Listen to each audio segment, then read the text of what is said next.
to our channel. Today Bible verse in Tamil.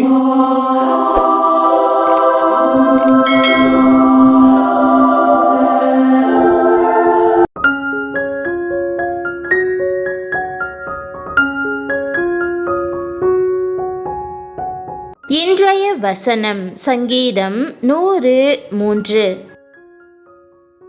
கிறிஸ்துவுக்குள் பிரியமானவர்களே, நம்முடைய ஆண்டவரும் இரட்சகருமான இயேசு கிறிஸ்துவின் வல்லமையுள்ள நாமத்தில் உங்களை வாழ்த்துகிறேன். தேவன் உங்களை சிருஷ்டித்தவர், உங்களை பாதுகாக்கிறவர், உங்களுக்கு வேண்டியவற்றை அளிக்கிறவர். அவர் அன்போடு உங்களை வழிநடத்தி தம்முடைய நிழலில் மறைத்து உங்கள் தேவைகள் எல்லாவற்றையும் பூர்த்தி செய்கிறார். கர்த்தரே தேவன் என்று அறியுங்கள். நாம் அல்ல, அவரே நம்மை உண்டாக்கினார். நாம் அவர் ஜனங்களும் அவர் மேய்ச்சலின் நாடுகளுமாய் இருக்கிறோம் என்ற வாக்குதத்த வசனத்தின் மூலம் நாம் நம்பிக்கை பெற்றுக்கொள்ளலாம். ஆம் பிரியமானவர்களே, கர்த்தரே நம் தேவன் என்பதை நாம் அறிந்திருக்க வேண்டும். அதை மறந்து போகக்கூடாது. அவர் அவ்வளவு வல்லமையும் மகத்துவமுமான தேவன். நாம் அவருடைய ஜனங்கள் என்று இந்த வசனம் நமக்கு நினைவுபடுத்துகிறது. அவர் நம்மை உண்டாக்கினார். நாம் அவருக்கு சொந்தமானவர்களாக இருக்கிறோம். இந்த உலகில் நாம் நம் பெற்றோருக்கு, நம் தேசத்துக்கு, நமக்கு அன்பானோருக்கு சொந்தமானவர்களாக இருக்கிறோம். ஆனால் எல்லாவற்றுக்கும் மேலாக நாம் தேவனுக்கு சொந்தமானவர்களாக இருக்கிறோம். அவர் ஒருபோதும் நம்மை தள்ளிவிட மாட்டார். நீங்கள் என் ஜனம் என்று அவர் கூறுகிறார். அவரது ஜனமாகிய நம்மை அவரே வழிநடத்தி நம் பேரில் அக்கறையாய் இருப்பார். ஒரு காலத்தில் நீங்கள் சிதறுண்ட ஆடுகளாய் இருந்தீர்கள். பிறகு கீழ்ப்படுகிற ஆடுகள் என்கிற உயர்ந்த நிலைமைக்கு கொண்டு வரப்பட்டீர்கள். இத்துடன் நின்றுவிடக்கூடாது. கர்த்தருடைய கொடுமையான ஆடாய் விளங்கும்படி நீங்கள் நல்ல பசும்புல்லில் மேய்ச்சலை காண வேண்டும். நல்ல மேய்ச்சலினால் உள்ளம் திருப்தியாகிறது. தாவீது சொல்லுகிறார், அவர் என்னை புல்லுள்ள இடங்களில் மேய்த்து அமர்ந்த தண்ணீர்கள் அண்டையில் என்னை கொண்டு போய் விடுகிறார். மேய்ப்பன் நாடுகளை புல்வெளிக்கு அழைத்து செல்லும் போது சத்தம் கொடுத்து கொண்டே முன்னே செல்லுகிறான். புல்வெளி எங்கே இருக்கிறது என்பது மேய்ப்பனுக்கு நன்றாக தெரியும்.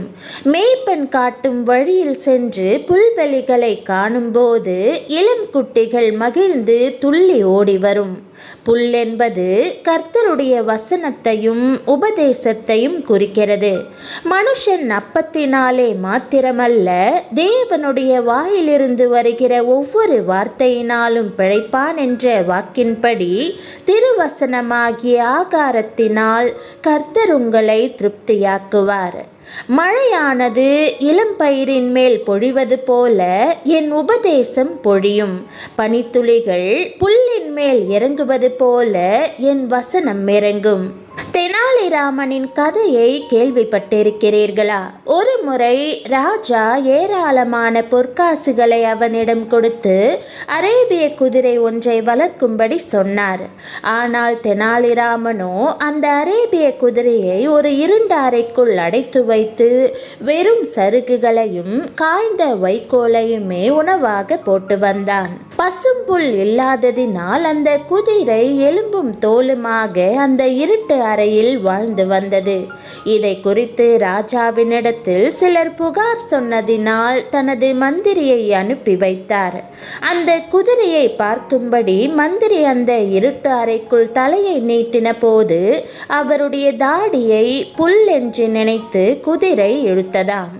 இது போலத்தான் இன்று சத்துருவானவன் மக்களை வஞ்சித்து அந்தகாரத்தில் அடைத்து வைத்து மனித கற்பனைகளையும் ஏட்டு சுரக்காய்களையும் தத்துவ ஞானம் என்ற பெயரில் மாயைகளையும் புகட்டி வருகிறான். ஆத்துமாவை புஷ்டியாக்கும் வசனத்திற்காக மக்கள் ஏங்கி தவிக்கிறார்கள். ஆனால் தாவீதோ கர்த்தருடைய வசனத்தின் மேன்மையை அறிந்து ருசித்தவர். இரவும் பகலும் அதை தியானிக்கிற பாக்கியம் பெற்றவர். ஆகவேதான் அவர் கர்த்தரை சுட்டி காண்பித்து அவர் என்னை புல்லுள்ள இடங்களில் மேய்க்கிறார் என்று மகிழ்ச்சியோடு சொல்லுகிறார். பிரியமானவர்களே, உங்கள் ஆத்துமா வாழ்வது போல நீங்கள் எல்லாவற்றிலும் வாழ்ந்து சுகமாய் இருக்க வேண்டும் என்பதே தேவனுடைய சித்தம். தம் ஜனங்களுக்கு தேவன் என்ன செய்கிறார்? உன்னதமானவரின் மறைவில் இருக்கிறவன் சர்வ வல்லவருடைய நிழலில் தங்குவான் என்று வேதம் கூறுகிறது. நாம் அவருடைய நிழலில், அவருடைய தெய்வீக பாதுகாப்பில் பத்திரமாய் காக்கப்படுகிறோம். ஒன்றும் நம் உயிரை பறிக்க இயலாது. நன்மையினால் உன் வாயை திருப்தியாக்குகிறார். கழுகுக்கு சமானமாய் உன் வயது திரும்ப வாழ வயது போலாகிறது என்றும் வேதம் கூறுகிறது. தேவன் நம் தேவைகள் யாவற்றையும் அருளி செய்து நம்முடைய வாழ்வை ஆசீர்வாதங்களினால் நிரப்பி நாம் ஒன்றிலும் குறைவுபட்டு விடாமல் காத்து கொள்கிறார். நமக்கு தேவையானவற்றை தரும் ஆதாரமாக அவரே விளங்குகிறார். எந்த தருணத்திலும் நமக்கு வேண்டியவற்றை அவர் தந்தருளுவார் என்று நாம் நம்பலாம். ஆண்டவரே, நீர் தவறாமல் எல்லாவற்றையும் தருவதால் உமக்கு ஸ்தோத்திரம். இறுதியாக உன் வழிகளிலெல்லாம் அவரை நினைத்துக்கொள். அப்பொழுது அவர் உன் பாதைகளை செவ்வாய்ப்படுத்துவார் என்று வேதம் நமக்கு உறுதியளிக்கிறது. நாம் அவர் மேல் நம்பிக்கை வைக்கும்போது அவர் நமக்கு ஞானத்தோடும் அக்கறையோடும் வழிகாட்டி பாதுகாத்து நம் மடிகளை நேர்த்தியாய் நடத்துவார். வாழ்வின் எல்லா தருணங்களிலும் நம்மை காக்கிறவரின், நமக்கு வேண்டியவற்றை அருளுகிறவரின், நம்மை வழி நடத்துகிறவரின் கரம் செயல்படுவதை உணர முடியும். அவரால் நம் வாழ்வு காக்கப்படுகிறது, ஆசிர்வதிக்கப்படுகிறது. உங்கள் இருதயத்தை உயர்த்தி துதித்து ஆச்சரியமான இந்த ஆசீர்வாதத்தை ஆண்டவரிடமிருந்து பெற்றுக்கொள்வீர்களா?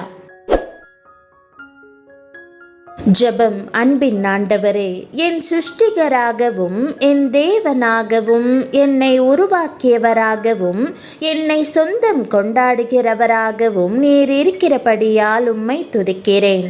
என்னை ஒருபோதும் தள்ளாமல் உம்முடைய நிழலில் பத்திரமாய் காத்து எல்லா தீங்கிலிருந்தும் பாதுகாக்கிறபடியினால் உமக்கு நன்றி செலுத்துகிறேன். எல்லா நன்மைகளினாலும் என் விருப்பங்களை திருப்தியாக்கி எனக்கு தேவையானவற்றை பூரணமாகவும் தவறாமலும் அருளி செய்கிறீர். நீரே என்னை காக்கிறீர். எனக்கு வேண்டியவற்றை அருளுகிறீர். நீதியின் சமாதானத்தின் பாதைகளில் நடத்துகிறீர். நீர் ஞானத்தோடும் அக்கறையோடும் என்னை வழிநடத்துகிறீர் என்று அறிந்து உம்மை பூரணமாய் நம்புகிறேன். உம் அன்பு என்னை சூழ்ந்து கொள்கிறது. உம்முடைய ஆசீர்வாதங்கள் என் வாழ்க்கையை சந்தோஷத்தாலும் பாதுகாப்பாலும் நிரப்புகிறது. என்னை உமக்கு சொந்தமானவளாக்கி இவர்கள் என் ஜனம் என்று கூறுவதற்காக உமக்கு நன்றி.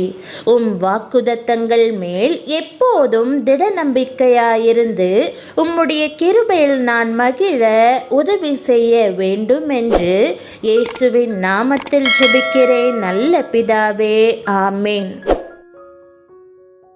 தேவனுடைய நாமம் மகிமைப்படுவதாக. ஆமேன்.